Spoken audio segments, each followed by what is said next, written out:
នៅក្នុងសប្តាហ៍នេះយើងនឹងលើកយកសិភៅល្អមួយក្បាលមកធ្វើការសង្ខេបដែលមានចំណងជើងថា The 48 Law of the Power ដែលយើងសូមបកជាភាសាខ្មែរច្បាប់នៃអំណាចទាំង48និពន្ធដោយលោក Robert Greene Robert Greene គឺជាអ្នកនិពន្ធជនជាតិអាមេរិកដែលមានភាពល្បីល្បាញដោយសារសិភៅរបស់គាត់និយាយអំពីវិធីសាស្ត្រនិងអំណាចនិងធម្មជាតិរបស់មនុស្សស្នាដៃដ៏ល្បីបំផុតរបស់គាត់ The 48 Law of Power និពន្ធនៅឆ្នាំ1998គឺជាសិភៅដែលលក់ដាច់បំផុតដែលនិយាយអំពីវិធីសាស្ត្រក្នុងការកសាងនិងពង្រឹងអំណាចដែលយើងកំពុងលើកយកមកធ្វើការអធិប្បាយជូនអ្នកទាំងអស់គ្នានៅក្នុងសប្តាហ៍នេះសិភៅច្បាប់នៃអំណាច48នេះនឹងជួយឲ្យយើងស្វែងយល់ពីវិធីសាស្ត្រនិងយុទ្ធសាស្ត្រក្នុងការរកអំណាចដោយផ្ដោតទៅលើរបៀបដែលបុគ្គលម្នាក់ពង្រីកឥទ្ធិពលរបស់ពួកគេទៅកាន់មនុស្សជុំវិញខ្លួនឬគេនិយាយថានេះគឺជាសិភៅមួយក្បាលដែលគេហាមឃាត់មិនឲ្យអ្នកតោះអាននៅក្នុងគុកមនុស្សគ្រប់គ្នាសុទ្ធតែចង់មានអំណាចហើយតែងតែព្យាយាមគ្រប់គ្នាដើម្បីទទួលបានវាការប្រកួតប្រជែងនិងការដណ្ដើមអំណាចគ្នាគឺជាល្បែងដែលមនុស្សគ្រប់គ្នាចូលរួមមិនថាពួកគេចង់ឬក៏មិនចង់ក៏ដោយនៅក្នុងសភៅនេះលោក Robert Greene បានសរសេរនៅច្បាប់ទាំង48ដោយផ្អែកទៅលើឧទាហរណ៍និងសំណេរដែលមានអាយុកាលជាង 3000 ឆ្នាំមកម្ល៉េះពីអិសរាជជនពោះអ្នកនយោបាយនិងទស្សនវិទូល្បីៗនៅក្នុងប្រវត្តិសាស្ត្រទៅជាច្បាប់ដែលអនុវត្តបាននៅក្នុងជីវិតប្រចាំថ្ងៃរបស់យើងដែលនិពន្ធអះអាងថាបើអ្នកអាចអនុវត្តតាមច្បាប់ទាំង48នេះនោះអ្នកនឹងមានអំណាចនិងមានឥទ្ធិពលដល់មនុស្សជុំវិញខ្លួនជាមិនខានដើម្បីកុំឲ្យខាតពេលយើងមកបកស្រាយពីច្បាប់ទាំង48ដែលអាចធ្វើឲ្យយើងមានអំណាចនិងឥទ្ធិពលនេះទាំងអស់គ្នាច្បាប់ទី1មិនត្រូវមើលរំលងចង្វាយនៃរបស់អ្នកឡើយត្រូវប្រកាសថាអ្នកឲ្យតម្លៃរបស់មេរបស់អ្នកជានិច្ចធ្វើឲ្យគាត់មានអារម្មណ៍ថាគាត់មានភាពឆ្លាស់វៃនិងមានអំណាចជាងនរណាទាំងអស់ពេលអ្នកទទួលបានការកោតសរសើរឬក៏ជោគជ័យអ្វីមួយកុំភ្លេចឲ្យ credit ទៅកាន់មេរបស់អ្នកជានិច្ចអ្នកអាចនិយាយថាជោគជ័យឬសមិទ្ធផលដែលអ្នកទទួលបានទាំងនេះសុទ្ធតែមានការចូលរួមពីការណែនាំតម្រង់ទិសឬជួយជ្រោមជ្រែងពីមេរបស់អ្នកប្រសិនជាអ្នកបង្ហាញតែពីទេពកោសល្យរបស់ខ្លួនតែមិនបានឲ្យគុណសម្បត្តិទៅដល់មេរបស់អ្នកនោះធ្វើឲ្យអ្នកដទៃមានអារម្មណ៍ថាអ្នកមានអំណួតមិនឲ្យតម្លៃថ្នាក់លើហើយគេក៏មិនពេញចិត្តនឹងរុញអ្នកឡើងទៅលើផងដែរថាមិនត្រូវគេអាចគិតថាវត្តមានរបស់អ្នកអាចគំរាមកំហែងដល់តំណែងរបស់អ្នកដទៃហើយអាចក្លាយទៅជាឆ្អឹងទៅទិងករបស់មេខ្លួនផងដែរការដែលបង្ហាញពីភាពឆ្លាតវៃខុសកលៈទេសៈរបស់អ្នកបែបនេះមិនមែនជារឿងល្អទេសម្រាប់អាជីពនិងអាជីវកម្មរបស់អ្នកនៅក្នុងច្បាប់នេះយើងនឹងលើកឧទាហរណ៍ជាក់ស្ដែងមួយដែលបានកើតឡើងនៅក្នុងប្រវត្តិសាស្ត្ររឿងនេះកើតឡើងទៅលើលោក Nicholas Fouquet ដែលជារដ្ឋមន្ត្រីហិរញ្ញវត្ថុរបស់ស្ដេច Louis ទី11 Fouquet បានព្យាយាមបង្ហាញឥទ្ធិពលរបស់ខ្លួនដើម្បីផ្គប់ចិត្តស្ដេច Louis ទី11ដោយបានរៀបចំពិធីជប់លៀងដ៏ធំសម្បើមមួយនៅក្នុងសាលប្រជុំដែលទើបបញ្ចប់ការកសាងថ្មីដើម្បីគោរពដល់ព្រះមហាក្សត្រវាជាពិធីជប់លៀងដ៏អស្ចារ្យមួយដែលវាគឺជាវិធីជប់លៀងដ៏អស្ចារ្យមួយដែលគ្រប់គ្នាមិនអាចបំភ្លេចបាននៃប្រវត្តិព្រឹត្តិការណ៍នឹងធ្វើឲ្យស្ដេចមានអារម្មណ៍ថាគាត់បង្ហាញអំណាចនិងភាពមានបានហួសហេតុពេកដែលធ្វើឲ្យទ្រង់មានអារម្មណ៍ថាឥទ្ធិពលរបស់ Nicholas Fouquet លើសលប់លើព្រះមហាក្សត្រទៅទៀតនៅថ្ងៃបន្ទាប់ Nicholas Fouquet ត្រូវបានចាប់ខ្លួនពីបទជាប់ប្រកាន់អំពើពុករលួយនិងត្រូវបានគេដាក់គុកអស់មួយជីវិតច្បាប់ទី2កុំផ្ដោតសេចក្តីទុកចិត្តលើមិត្តភ័ក្តិច្រើនពេកហើយចេះរៀនប្រើប្រាស់សត្រូវរបស់អ្នកត្រូវតែមានការប្រុងប្រយ័ត្នជានិច្ចនិងកុំស្ទើរទុកចិត្តទៅលើមនុស្សដែលនៅជិតអ្នកបំផុតពីព្រោះពួកគេងាយនឹងច្រណែននិងអ្នកងាយនឹងក្បត់អ្នកហើយក៏អាចបំផ្លាញអ្នកបានដែរប៉ុន្តែផ្ទុយទៅវិញរៀនស្ដាប់យោបល់និងប្រើប្រាស់ការរិះគន់ពីសត្រូវរបស់អ្នកមកកែលម្អខ្លួនពួកគេអាចនឹងនិយាយត្រង់ៗនិងស្មោះត្រង់ជាងមិត្តរបស់អ្នកទៅទៀតត្រូវចេះប្រើប្រាស់សត្រូវរបស់អ្នកប្រសិនបើអ្នកគ្មានសត្រូវអ្នកគួរតែបង្កើតសត្រូវខ្លះជារឿយៗពេលដែលយើងមានបញ្ហាយើងតែងតែងាកទៅរកមិត្តភ័ក្តិដើម្បីស្វែងរកជំនួយប៉ុន្តែអ្នកគួរតែគិតគូរឲ្យបាន2ដងសិនមុននឹងធ្វើបែបនេះពីព្រោះអ្នកមិនស្គាល់មិត្តរបស់អ្នកច្បាស់ដូចអ្វីដែលអ្នកគិតនោះទេមួយវិញទៀតបើអ្នកចង់ឲ្យនរណាម្នាក់ជួយអ្នកក្នុងការសម្រេចកិច្ចការរបស់អ្នកកុំផ្ដោតទំនុកចិត្តខ្ពស់ពេកទៅកាន់មិត្តភ័ក្តិឬសាច់ញាតិរបស់អ្នកពីព្រោះពួកគេអាចនឹងខិតខំប្រឹងប្រែងខ្លាំងឬធ្វើលេងព្រោះគេគិតថាពួកគេគឺជាមិត្តភ័ក្តិរបស់អ្នកមិនហ៊ានស្ដីឲ្យគេពេលនេះទេគេធ្វើការមិនល្អដោយសារតែមនោសញ្ចេតនាច្បាប់ទី3កុំរំលឹកពីចេតនារបស់អ្នកឲ្យគេដឹងច្បាស់ដើម្បីរក្សាអំណាចអ្នកនិពន្ធផ្ដល់ដំបូន្មានឲ្យអ្នករក្សាជំហរគោលដៅនិងចេតនាពិតរបស់អ្នកនៅក្នុងភាពអាចកំបាំងជានិច្ចកុំរំលឹកពីចេតនារបស់អ្នកឲ្យគេដឹងឲ្យសោះដើម្បីរក្សាអំណាចអ្នកនិពន្ធផ្ដល់ដំបូន្មានឲ្យអ្នករក្សាគោលដៅ នៅចេតនាពេទ្យរបស់អ្នកក្នុងភាពអាចកំបាំងជានិច្ចការដែលចេះលាក់បាំងនិងផែនការរបស់អ្នកនឹងធ្វើឲ្យគូប្រកួតប្រជែងកាន់តែមានការលំបាកក្នុងការប៉ាន់ស្មាននៅជំហរបន្ទាប់របស់អ្នកការចេះប្រើល្បិចបោកបញ្ឆោតតិចតួចធ្វើឲ្យអ្នកគ្រប់គ្រងសកម្មភាពនិងក្តោបក្តាប់ស្ថានភាពបានល្អដោយមិនមានអ្នកណាដឹងពីគោលបំណងពិតរបស់អ្នកនោះឡើយច្បាប់ទី4តែងតែនិយាយតិចជាងការចាំបាច់នៅពេលដែលអ្នកនិយាយច្រើនពេកអ្នកងាយនឹងការលាតត្រដាងព័ត៌មានដែលអាចផ្ដល់ផលអាក្រក់ដល់អ្នកដោយអចេតនាអំណាចរបស់អ្នកនឹងអាចរក្សាបានល្អបំផុតនៅពេលដែលអ្នកនិយាយកាន់តែតិចប៉ុន្តែវាកាន់តែមានឥទ្ធិពលកាន់តែខ្លាំងសូមប្រាប់ពាក្យរបស់អ្នកដោយប្រុងប្រយ័ត្ននិងផ្ដល់ឲ្យអ្នកដទៃនៅព័ត៌មានតិចតួចបំផុតអំពីអ្នកនិយាយរួចនិយាយរួមគឺកុំនិយាយច្រើនពេកនៅពាក្យដែលមិនចាំបាច់ច្បាប់ទី5ភាពជោគជ័យជាច្រើនអាស្រ័យទៅលើកេរ្តិ៍ឈ្មោះរបស់អ្នកការការពារវាឲ្យបានល្អបំផុតការដែលមានកេរ្តិ៍ឈ្មោះនឹងដ៏រឹងមាំគឺចាំបាច់ណាស់ដើម្បីរក្សាអំណាចរបស់អ្នកនៅពេលដែលកេរ្តិ៍ឈ្មោះរបស់អ្នកមានភាពរឹងមាំវាក្លាយទៅជាប្រភពនៃឥទ្ធិពលដ៏អស្ចារ្យពីក្នុងខ្លួនអ្នកដូច្នេះអ្នកត្រូវការពារវានៅគ្រប់តម្លៃទាំងអស់ព្រោះសត្រូវរបស់អ្នកនិងគូប្រជែងរបស់អ្នកនឹងប្រើគ្រប់មធ្យោបាយដើម្បីបំផ្លាញវាអិសរាជជនប្រវត្តិសាស្ត្រដូចជាណាប៉ូឡេអុងនិងសេសាជាដើមបានយល់អំពីអំណាចនៃកេរ្តិ៍ឈ្មោះនេះនិងបានប្រើប្រាស់វាដើម្បីផលប្រយោជន៍របស់ពួកគេច្បាប់ទី6យកចិត្តទុកដាក់លើការយល់ឃើញរបស់អ្នកដទៃមកលើអ្នកដើម្បីរក្សាអំណាចវាមានសារៈសំខាន់ណាស់នៅក្នុងការរក្សាយកចិត្តទុកដាក់ដោយធានាឲ្យបានថាមនុស្សគ្រប់គ្នាផ្ដោតមកលើអ្នកសូមរក្សានៅឥទ្ធិពលរបស់អ្នកទៅលើសកម្មភាពរបស់ពួកគេកុំបណ្ដោយឲ្យខ្លួនបាត់បង់ជំហរនិងទំនុកចិត្តក្នុងចំណោមវងមនុស្សឲ្យសោះអ្នកដឹកនាំល្បីៗតែងតែប្រើទស្សនវិជ្ជាភាពការសម្ដែងនិងរឿងល្ខោនដើម្បីរក្សាទំនាក់ទំនងការយកចិត្តទុកដាក់របស់អ្នកដទៃមកលើខ្លួនគេច្បាប់ទី7ប្រើអ្នកដទៃឲ្យធ្វើការឲ្យអ្នកប៉ុន្តែត្រូវយក credit ជានិច្ចអ្នកដឹកនាំនិងអិសរាជជនដែលមានអំណាចដឹងពីរបៀបផ្ទេរការងារឲ្យទៅអ្នកដទៃគណៈពេលដែលធានាបានថាពួកគេទទួលបាន credit និងកិត្តិយសមកវិញជានិច្ចការដែលចេះប្រើកម្លាំងពលកម្មនិងគំនិតរបស់អ្នកដទៃអាចធ្វើឲ្យអ្នកបង្កើតឥទ្ធិពលនិងភាពជោគជ័យរបស់ខ្លួនដោយមិនចាំបាច់ដកធនធានផ្ទាល់ខ្លួនរបស់អ្នកទៅធ្វើឡើយឧទាហរណ៍នៅក្នុងប្រវត្តិសាស្ត្រមានរួចជាស្រេចដូចជាស្ដេចនិងថ្នាក់ដឹកនាំកម្ពុជាផ្សេងៗដែលបានប្រើឧត្តមសេនីយ៍និងទីប្រឹក្សាជាកូនអុកក្នុងយុទ្ធសាស្ត្រពង្រីកអំណាចរបស់ពួកគេច្បាប់ទី8ស្របទានអ្នកដទៃឲ្យមករកអ្នករៀនប្រើនុយបើសិនជាចាំបាច់ជំនួសឲ្យការដេញតាមបំណងប្រាថ្នាឬគោលដៅរបស់អ្នកគួរតែធ្វើឲ្យអ្នកដទៃមករកអ្នកដោយឯងនេះអាចមានន័យថាបង្ហាញការផ្ដល់ជូននៅមិនអាចប្រកែកបានឬប្រើអនុភាពរបស់អ្នកដើម្បីទាក់ទាញពួកគេឲ្យចូលមកក្នុងកន្លងរបស់អ្នកដើម្បីសម្រេចបំណងប្រាថ្នាដែលអ្នកចង់បានច្បាប់ទី9ឈ្នះតាមរយៈសកម្មភាពមិនមែនឈ្នះតាមរយៈការឆ្លោះប្រកែកគ្នានោះទេអ្នកនិពន្ធផ្ដល់ដំបូន្មានថាការឆ្លោះប្រកែកគ្នាកម្រនឹងនាំអ្នកឆ្ពោះទៅរកភាពជោគជ័យណាស់ផ្ទុយទៅវិញឈ្នះតាមរយៈសកម្មភាពដោយសម្រេចគោលដៅនិងសមិទ្ធផលវិញល្អជាងអ្នកឆ្លោះគ្នាតែងតែបង្ហាញពីភាពងាយរងគ្រោះរបស់ខ្លួនខណៈអ្នកធ្វើកំពុងតែនៅតាមផ្លូវឆ្ពោះទៅរកភាពបរាជ័យច្បាប់ទី10ជៀសវាងនៅមេរោគមិនសប្បាយចិត្តនឹងរឿងអកុសលបុគ្គលតែងតែមិនសប្បាយចិត្តនឹងខ្លួនគាត់នឹងបង្អាក់ធម្មពលនិងធនធានរបស់អ្នកនឹងអូសអ្នកចុះក្រោមជាមួយពួកគេការសេពគប់ជាមួយមនុស្សបែបនេះអ្នកប្រថុយនឹងឆ្លងធម្មពលអវិជ្ជមានពីគេណាស់ច្បាប់ទី11រៀនរក្សាមនុស្សឲ្យពឹងផ្អែកលើអ្នកជានិច្ចកលឹះក្នុងការរក្សាទំនាក់ទំនងល្អគឺធ្វើឲ្យអ្នកដទៃពឹងផ្អែកលើអ្នកជានិច្ចនៅពេលដែលមនុស្សពឹងផ្អែកលើអ្នកដើម្បីភាពជោគជ័យរបស់ពួកគេអ្នកនឹងក្តោបក្តាប់អំណាចដែលជាសញ្ញាបៀមួយសញ្ញាដ៏សំខាន់អ្នកអាចសម្រេចបានតាមរយៈការផ្ដល់ជំនួសជាយុទ្ធសាស្ត្រឬធ្វើឲ្យគេត្រូវតែពឹងពាក់លើអ្នកឲ្យខានតែបានទើបអ្នកអាចរក្សាអំណាចរបស់អ្នកទៅលើពួកគេច្បាប់ទី12ប្រើភាពស្មោះត្រង់និងសប្បុរសដើម្បីបំបត្តិភាពងាយរងគ្រោះរបស់អ្នកភាពស្មោះត្រង់និងចិត្តសប្បុរសជាឧបករណ៍ដ៏មានអានុភាពសម្រាប់ការទទួលបាននូវទំនុកចិត្តនិងប្រែសត្រូវទៅជាមិត្តនៅពេលដែលអ្នកធ្វើល្អស្មោះត្រង់នោះគេនឹងសង្កេតមើលពីសកម្មភាពរបស់អ្នកហើយទំនុកចិត្តនឹងកើតមានបន្តិចម្ដង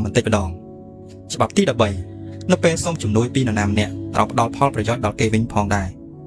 មនុស្សទំនងជាអាចជួយអ្នកបានប្រសិនបើពួកគេឃើញពីផលប្រយោជន៍ដែលអ្នកនាំមកឲ្យពួកគេអ្នកនិពន្ធណែនាំថាពេលស្នើសុំជំនួយពីគេត្រូវមានលក្ខខណ្ឌផ្ដល់នូវអ្វីមួយឲ្យទៅគេវិញជាជាងការអំពាវនាវសុំជំនួយដែលគ្មានប្រយោជន៍ដល់ភាគីម្ខាងទៀត ព្រោះវាមិនមែនជាកាតព្វកិច្ចរបស់ពួកគេទេដែលត្រូវជួយយើងច្បាប់ទី14សម្ដែងធ្វើជាមិត្តតែធ្វើជាចារកម្មនៅក្នុងច្បាប់នេះអ្នកនិពន្ធស្វែងយល់អំពីអំណាចនៃការប្រមូលព័ត៌មានដោយដាក់ខ្លួនជាមិត្តម្នាក់អ្នកអាចជែកចូលនៅក្នុងក្រុមឬអង្គការការដែលជាគូប្រកួតប្រជែងដើម្បីទទួលបានព័ត៌មានសម្ងាត់ដោយភាពឆ្លៀតវៃបន្លំខ្លួនធ្វើជាចារកម្មដើម្បីប្រមូលព័ត៌មានសម្រាប់វាប្រហារគូសត្រូវនាពេលអនាគតច្បាប់ទី15ជីកស្មៅត្រូវជីកទាំងរឹសនៅពេលអ្នកកំចាត់សត្រូវរបស់អ្នកត្រូវប្រកាសថាពួកគេត្រូវតែបានកំទេចចោលទាំងស្រុងដោយមិនទុកកន្លែងឲ្យពួកគេងើបបានឡើយប្រសិនជាអ្នកមិនបានជីកស្មៅទាំងរឹសនោះទេអ្នកនឹងអាចផ្ដល់ឱកាសឲ្យពួកគេពង្រីកអំណាចនៅក្នុងការសងសឹកមកលើអ្នកវិញនៅថ្ងៃក្រោយច្បាប់ទី16អវត្តមានរបស់អាចបង្កើននៅការគោរពជួនកាលវិធីល្អបំផុតដើម្បីបង្កើនថាមពលរបស់អ្នកគឺកុំសងមានវត្តមាននៅគ្រប់កម្មវិធីពេកយុទ្ធសាស្ត្រនេះមានប្រសិទ្ធភាពដោយសារតែអ្នកដទៃដឹងពីសារៈសំខាន់របស់អ្នកនិងគម្លាតដែលអ្នកមានរវាងអ្នកនិងពួកគេអវត្តមានខ្លះក៏ល្អដែរកុំសើចេញមុខគ្រប់កម្មវិធីពេកច្បាប់ទី17កុំឲ្យគេដឹងពីជំហានបន្ទាប់របស់អ្នកដើម្បីរក្សាអំណាចនិងអត្តពលរបស់អ្នកកុំឲ្យគេទាយដឹងថាអ្នកនឹងត្រូវធ្វើអ្វីនៅថ្ងៃបន្ទាប់ប្រសិនបើគេទាយមិនដឹងពីសកម្មភាពបន្ទាប់របស់អ្នកពួកគេនឹងមានភាពច្របូកច្របល់ធ្វើឲ្យសត្រូវរបស់អ្នកពិបាកកំណត់យុទ្ធសាស្ត្រទប់ទល់នឹងអ្នកច្បាប់ទី18កុំឃុំខ្លួនឯងក្នុងបន្ទាយការដាក់ខ្លួនឲ្យនៅឯការបន្តិចជាងាយនឹងធ្វើឲ្យអ្នកគ្រោះថ្នាក់ការដែលឃុំខ្លួនឲ្យនៅតែឯងធ្វើឲ្យអ្នកចាក់ឆ្ងាយពីសម្ព័ន្ធមិត្តដែលមានសក្តានុពលនិងព័ត៌មានដ៏មានតម្លៃនៅក្នុងសង្គមវាចាំបាច់ណាស់ដែលអ្នកត្រូវតែបន្តទំនាក់ទំនងជាមួយអ្នកដទៃនិងប្រើប្រាស់ទំនាក់ទំនងសង្គមដើម្បីប្រមូលផ្ដុំកម្លាំងច្បាប់ទី19ដឹងថាអ្នកណាជាមិត្តអ្នកណាជាសត្រូវស្វែងយល់ពីមនុស្សជុំវិញខ្លួនកំណត់ឲ្យច្បាស់ថាអ្នកណាជាមិត្តអ្នកណាជាសត្រូវរៀនការពារខ្លួននិងជៀសវាងពីចំនួនដែលមិនចាំបាច់ច្បាប់ទី20កុំកាន់ជើងនរណាម្នាក់ផ្កាប់មុខពេកធ្វើជាមនុស្សអត់បែងខ្ពស់និងមិនកាន់ជើងនរណាម្នាក់ទាំងស្រុងឡើយព្រោះវាអាចបន្ថយឥទ្ធិពលរបស់អ្នកធ្វើខ្លួនឲ្យមានភាពឯករាជ្យនិងអាចផ្លាស់ប្ដូរសម្ព័ន្ធភាពបានគ្រប់ពេលនៅពេលដែលចាំបាច់រក្សាជំរឿសរបស់អ្នកឲ្យបើកចំហជានិច្ចច្បាប់ទី21ធ្វើជាមនុស្សល្ងីងើជាមួយមនុស្សក្រអឺតកតូងក្នុងស្ថានភាពខ្លះដើម្បីឈ្នះបានអ្នកត្រូវធ្វើខ្លួនជាមនុស្សល្ងីងើតាមរយៈការធ្វើពុតជាមនុស្សមិនចេះអ្វីទាំងអស់ធ្វើឲ្យគូប្រកួតជ័យរបស់អ្នកគិតថាគេឆ្លាតជាងអ្នកពូកែជាងអ្នកទោះអ្នកងាយនឹងទាក់ទាញពួកគេឲ្យចូលនៅក្នុងអន្ទាក់របស់អ្នកនៅពេលដែលពួកគេមើលស្រាលអ្នកអំនួតលើខ្លួនឯងនោះគេនឹងបរាជ័យនៅក្នុងដៃអ្នកច្បាប់ទី22បរាយុទ្ធសាស្ត្រចោះចាញ់បំលែងភាពទន់ខ្សោយទៅជាអំណាចពេលខ្លះវាគឺជារឿងល្អក្នុងការចោះចាញ់ជាបណ្ដោះអាសន្នដើម្បីទទួលបានភាពជ័យជំនះនៅពេលក្រោយសង្ងំចោះចាញ់បន្តិចពេលធ្វើឲ្យប្រគល់ប្រជែងអ្នកមានអារម្មណ៍ថាគេឈ្នះដើម្បីអ្នកមានពេលគ្រប់គ្រាន់ក្នុងការរៀបចំយុទ្ធសាស្ត្ររៀបចំក្រុមការងារឡើងវិញសម្រាប់វាបកនៅពេលដែលអ្នកខ្លាំងជាងមុនច្បាប់ទី23ប្រមូលផ្ដុំកម្លាំងរបស់អ្នកការប្រមូលផ្ដុំកម្លាំងធម៌ពលនិងធនធានរបស់អ្នកនៅលើគោលដៅតែមួយការបំបែកកម្លាំងរបស់អ្នកធ្វើឲ្យធម៌ពលរបស់អ្នកចុះខ្សោយប្រមូលផ្ដុំកម្លាំងរបស់អ្នកទៅលើចំណុចវាប្រហារតែមួយធ្វើឲ្យអ្នកមានឱកាសជោគជ័យកាន់តែច្រើនច្បាប់ទី24ធ្វើជាអ្នកកាត់ក្តីដកល្អឯកខ្ចោះនៅក្នុងបរិយាកាសអាជីវកម្មសម័យទំនើបដែលអំណាចនិងនយោបាយគឺជាអ្វីគ្រប់យ៉ាងនោះអ្នកនិពន្ធគូបញ្ជាក់អំពីសារសំខាន់នៃភាពស្លូតបូនសុភាពរាបសារនិងចេះបង្កើតភាពសង្កេតមើលស្ថានភាពធ្វើជាអ្នកកាត់ក្តីដ៏ល្អស្គាល់ពីមនុស្សដែលមានអំណាចហើយត្រូវរៀនរណបគេក្នុងកម្រិតសមរម្យមួយដើម្បីពង្រឹងអំណាចខ្លួនឯងច្បាប់ទី25កសាងខ្លួនឯងឡើងវិញមនុស្សម្នាក់ត្រូវតែមានសមត្ថភាពក្នុងការកសាងខ្លួនឯងឡើងវិញដើម្បីសម្របខ្លួននិងអភិវឌ្ឍខ្លួនទៅមុខជានិច្ចតាមរយៈការបង្កើតរូបភាពឬបុគ្គលិកលក្ខណៈថ្មីអ្នកអាចធ្វើដំណើរទៅមុខបានមួយជំហានមុនគូប្រកួតប្រជែងនិងធ្វើឲ្យអ្នកដទៃចាប់អារម្មណ៍ចំពោះការផ្លាស់ប្ដូររបស់អ្នកច្បាប់ទី26រក្សាដៃរបស់អ្នកឲ្យស្អាតអ្នកដឹកនាំត្រូវតែជៀសវាងការងារកខ្វក់ឬរក្សារូបភាពនៃឧត្តមភាពរបស់គេនៅក្នុងចិត្តអ្នកដទៃរៀនទេភារកិច្ចដែលចាំបាច់ទៅឲ្យអ្នកដទៃធ្វើរក្សាកេរ្តិ៍ឈ្មោះកិច្ចការងារនៅក្នុងដៃរបស់អ្នកឲ្យស្អាតស្អំជានិច្ចច្បាប់ទី27ស្គាល់ពីតម្រូវការរបស់មនុស្សដើម្បីបង្កើនការគោរពនិងអ្នកគ្រប់គ្រងមនុស្សគ្រប់គ្នាសុទ្ធតែមានតម្រូវការដើម្បីឲ្យគោរពគេគោរពនិងធ្វើឲ្យអ្នក ត្រូវស្វែងយល់ពីតម្រូវការរបស់ពួកគេហើយលើកទឹកចិត្តឲ្យគេជឿថាពួកគេអាចសម្រេចអ្វីដែលពួកគេចង់បានតាមរយៈភាពទាក់ទាញចក្ខុវិស័យនិងទំនុកចិត្តដែលមិនផ្លាស់ប្ដូរអ្នកអាចទទួលបានការគោរពនិងបង្កើតអ្នកគ្រប់គ្រងជាច្រើនច្បាប់ទី28កសាងសកម្មភាពដោយភាពក្លាហានភាពក្លាហានគឺជាធាតុដ៏សំខាន់នៃការបង្កើតអំណាចអ្នកត្រូវមានភាពម៉ឺងម៉ាត់ទំនុកចិត្តខ្ពស់សូម្បីតែនៅពេលប្រឈមមុខនឹងភាពមិនប្រកបប្រជាជាតិក៏ដោយការធ្វើសកម្មភាពដ៏ក្លាហានបង្ហាញពីភាពរឹងមាំនិងការជឿជាក់ជៀសវាងការស្លន់ស្លោនិងការស្ទាក់ស្ទើរច្បាប់ទីច្បាប់ទី29រៀបចំផែនការសកម្មភាពតាំងពីដើមរហូតដល់ទីបញ្ចប់តាមរយៈការរៀបចំផែនការទុកជាមុននិងពិចារណារាល់ឧបសគ្គដែលអាចនឹងកើតមានអ្នកអាចដាក់ខ្លួនឲ្យស្ថិតនៅក្នុងទីតាំងនៃភាពរឹងមាំរួចរាល់ច្បាប់ទី29រៀបចំផែនការសកម្មភាពតាំងពីដើមរហូតដល់ទីបញ្ចប់តាមការរៀបចំផែនការទុកជាមុននិងពិចារណារាល់ឧបសគ្គដែលអាចកើតមានឡើងអ្នកបានដាក់ខ្លួនអ្នកឲ្យស្ថិតនៅក្នុងទីតាំងនៃភាពរឹងមាំរួចទៅហើយទម្លាប់គិតច្រើនជំហានទៅមុខហើយរៀបចំខ្លួនសម្រាប់គ្រប់សេណារីយ៉ូទាំងអស់ដែលអាចកើតឡើងការកាត់បន្ថយលទ្ធភាពនៃបរាជ័យនិងធានាថាអ្នកត្រៀមខ្លួនបានរួចរាល់ហើយមិនថាអនាគតនឹងទៅជាយ៉ាងណានោះទេច្បាប់ទី30ធ្វើឲ្យគេយល់ថាសមិទ្ធផលរបស់អ្នកកើតចេញពីសំណាង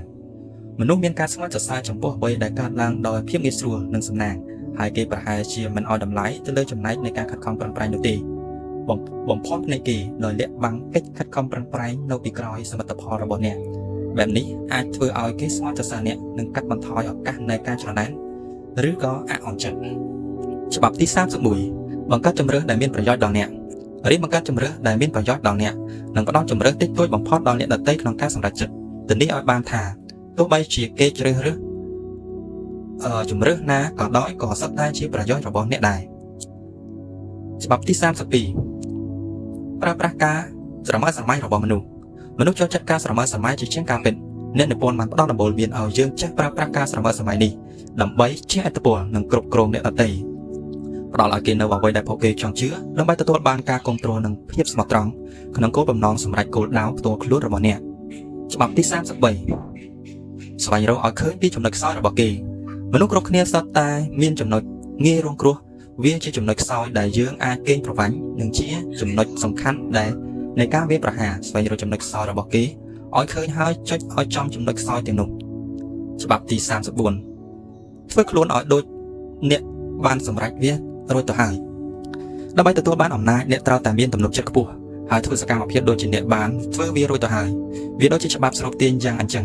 នៅពេលដែលអ្នកធ្វើខ្លួនដូចជាសម្រេចវាទៅហើយខួរក្បាលនិងអាកប្បកិរិយារបស់អ្នកសម្ដែងចេញមកថាអ្នកមានវាហើយអ្នកដទៃនឹងជឿជាក់លើអ្នកហើយចុងក្រោយអ្នកនឹងទទួលបានវាពិតប្រាកដមែន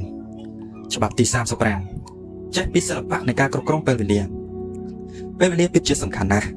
យើងត្រូវដឹងថាពេលណាត្រូវធ្វើសកម្មភាពពេលណាត្រូវរងចាំការដែលចេះមើលពេលវេលានិងចេះធ្វើសកម្មភាពក្នុងពេលដែលត្រឹមត្រូវធ្វើឲ្យអ្នកជោគជ័យពាក់កណ្ដាលរួចទៅហើយការដែលខ្វះការអត់ធ្មត់និងការធ្វើសកម្មភាពដោយអន្តិសានឹងធ្វើឲ្យអ្នកឈានទៅភាពបរាជ័យច្បាប់ទី36កុំខ្វល់ពីអ្វីដែលអ្នកមិនមានការមិនអើពើប្រងើយកន្តើយនឹងអ្វីដែលអ្នកមិនអាចមានពិតជាអាចធ្វើឲ្យអ្នកមិនងាយនឹងជាឥទ្ធិពលពីអ្នកដទៃនឹងធ្វើឲ្យអ្នកមានថាមពលជាជាងការឆ្លុះបង្វេងនិងការកត់សរសើរនឹងអ្វីដែលអ្នកគ្មានច្បាប់ទី37បង្កើតទស្សនីយភាពគួរឲ្យទាក់ទាញតាមរយៈទស្សនីយភាពដ៏អស្ចារ្យសម្ដែងរឿងល្ខោននិងព្រឹត្តិការណ៍ដែលមិនអាចបំភ្លេចបានអាចឲ្យអ្នកទាក់ទាញចំណាប់អារម្មណ៍និងបង្កើតការស្រមើស្រមៃនៅក្នុងចិត្តអ្នកដទៃដែលធ្វើឲ្យអ្នកអាចគ្រប់គ្រងស្ថានភាពនិងគំនិតរបស់ពួកគេបានច្បាប់ទី38គិតអ្វីដែលអ្នកចង់គិតប៉ុន្តែបង្ហាញអរិយាប័ត្រដូចមនុស្សទូទៅវាពិតជាមានសារៈសំខាន់ណាស់នៅក្នុងការរក្សាការយល់ឃើញនិងផ្នត់គំនិតផ្ទាល់ខ្លួនរបស់អ្នកជាឯកជនវាក៏មានសារៈសំខាន់ដូចគ្នាដែរក្នុងការបត់បែនតាមបរិបទសង្គមនិងការរំពឹងទុករបស់មនុស្សទូទៅខ្លាចបន្លំអារម្មណ៍និងគំនិតពិតរបស់អ្នកឲ្យទៅលាយឡំជាមួយនឹងអ្នកដទៃនៅពេលចាំបាច់វាជាការពារអ្នកពីរឿងនិងមនុស្សដែលមិនចាំបាច់ខណៈពេលដែលអ្នកអាចរក្សាគំនិតនិងគោលជំហររបស់អ្នកឲ្យនៅដដែលច្បាប់ទី39គោលទឹកដើម្បីចាប់ត្រី ការដែលបង្កើតភាពវឹកវរឬច្របូកច្របល់តាមរយៈការបំផុសអារម្មណ៍ឬបង្អាក់ស្ថានភាពបច្ចុប្បន្នអ្នកអាចរំលេចឲ្យអ្នកដទៃបង្ហាញចេញពីចេតនាពិតរបស់ពួកគេនៅក្នុងស្ថានភាពច្របូកច្របល់បែបនេះអ្នកអាចទាញយកប្រយោជន៍ពីកំហុសរបស់ពួកគេដើម្បីទទួលបានជ័យជំនះច្បាប់ទី40កុំទទួលយករបស់ free ឲ្យសោះគ្មានអាហារថ្ងៃត្រង់ណាដែល free នោះទេ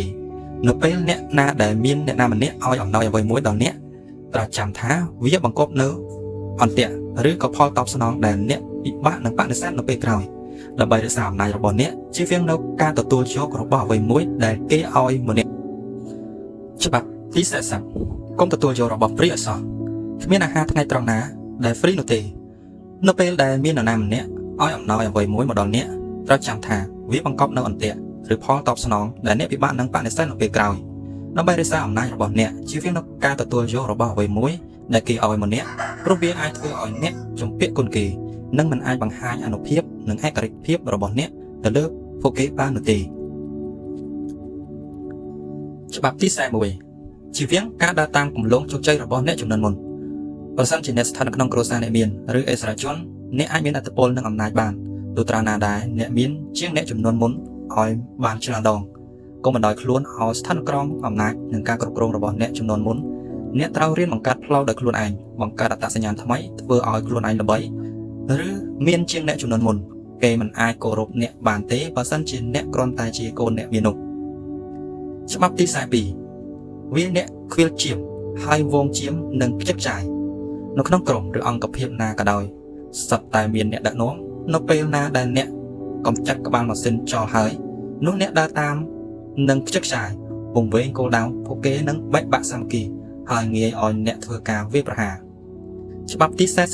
43គ្រប់គ្រងលើចិត្តនិងគំនិតរបស់អ្នកដទៃទៅលើក្នុងការគ្រប់គ្រងមនុស្សគឺយកឈ្នះចិត្តនិងគំនិតរបស់គេប្រើប្រាស់ភាពស្មោះត្រង់និងការលើកទឹកចិត្តដើម្បីយកឈ្នះចិត្តរបស់ពួកគេចាំតម្រឹមគោលដៅរបស់គេឲ្យស្របទៅនឹងចក្ខុវិស័យរបស់អ្នកច្បាប់ទី44ដកហូតអាវុធហើយធ្វើត្រាបតាមគេយុទ្ធសាស្ត្រដ៏មានឥទ្ធិពលបំផុតមួយនេះគឺធ្វើត្រាបតាមគេឆ្លុះបញ្ចាំងពីសកម្មភាពនិងអាកប្បកិរិយាដូចនឹងពួកគេដែរពេលនោះគេមិនដឹងថាត្រូវវាប្រហារអ្នកបែបណានោះទេព្រោះអ្វីដែលគេប្រឈមគឺជាសកម្មភាពរបស់ពួកគេផ្ទាល់ច្បាប់ទី45ធ្វើការផ្លាស់ប្ដូរតែកុំបដូរច្រើនពេកក្នុងពេលតែមួយជារឿយៗការផ្លាស់ប្ដូរត្រូវប្រឈមមុខឧបសគ្គជាច្រើនដូច្នេះអ្នកត្រូវ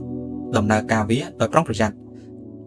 អ្នកអាចធ្វើការផ្លាស់ប្ដូរបានតែត្រូវធ្វើសន្សំបន្តិចម្ដងដោយណែនាំគំនិតថ្មីនិងធ្វើការកែតម្រង់យឺតដើម្បីជៀសវាងភាពច្របូកច្របល់ច្បាប់ទី46កុំបង្ហាញភាពឥតខ្ចោះពេកការបង្ហាញភាពឥតខ្ចោះនិងភាពមានបានជាងអ្នកដទៃពេកវាអាចជាបណ្ដាសាបង្កគ្រោះថ្នាក់ដល់ខ្លួនឯងទៅវិញនោះទេការបង្ហាញដោយចេតនានៅអ្វីដែលអ្នកមានអាចជំរុញឲ្យមានការច្រណែននិងការអាក់អន់ចិត្តចំពោះអ្នកដទៃធ្វើឲ្យអ្នកងាយរងការវាយប្រហារនិងបង្កើនការស្អប់និងសត្រូវដោយមិនដឹងខ្លួនដើម្បីជៀសវាងការបញ្ហានេះយល់ល្អគួរតែបង្ហាញចំណុចខ្វះខាតឬគុណវិបត្តិខ្លះដើម្បីកុំឲ្យមានការច្រណែនពីអ្នកដទៃច្បាប់ទី47កុំលបលន់ពេកដឹងថាពេលណាដែលត្រូវឈប់មានមហិច្ឆតាជារឿងល្អតែការដែលលបលន់គ្មានដែនកំណត់អាចធ្វើឲ្យអ្នកធ្លាក់ចុះក្នុងបរាជ័យដោយអាម៉ាស់បំផុតនៅពេលដែលអ្នកសម្រេចចិត្តអ្វីដែលអ្នកចង់បានហើយអ្នកដឹងថាពេលណាដែលអ្នកត្រូវឈប់ខំប្រឹងឬក៏ចង់បានរហូតហួសហេតុពេកធ្វើឲ្យអ្នកមានកំហុសភាពជោគជ័យមិនមែនសំដៅលើការរីកចម្រើនទៅមុខឥតឈប់ឈរនោះទេប៉ុន្តែជាការដែលដឹងថាពេលណាត្រូវទទួលបានអ្វីដែលអ្នកបានឈ្នះនិងរីករាយនឹងផ្លែផ្កានៃការខិតខំប្រឹងប្រែងរបស់អ្នកច្បាប់ទី48រៀនបត់បែនឲ្យបានលឿនច្បាប់ចុងក្រោយនេះក្នុងសភៅនេះគឺណែនាំឲ្យយើងរៀនសម្របខ្លួននិងមានភាពបត់បែនទៅតាមស្ថានភាពនិងការផ្លាស់ប្ដូរដូចគ្នាទៅនឹងទឹកអញ្ចឹងដែរវាមានរូបរាងដូចធុងនៅពេលដែលវាស្ថិតនៅក្នុងធុងវាមានរូបរាងដូចថង់នៅពេលដែលវាស្ថិតនៅក្នុងថង់អ្នកដែលរឹងទទឹងមិនព្រមចោះចាញ់ងាយនឹងចាញ់រីឯអ្នកដែលចេះសម្របខ្លួនតាមកលៈទេសៈទៅជាមនុស្សអស្ចារ្យ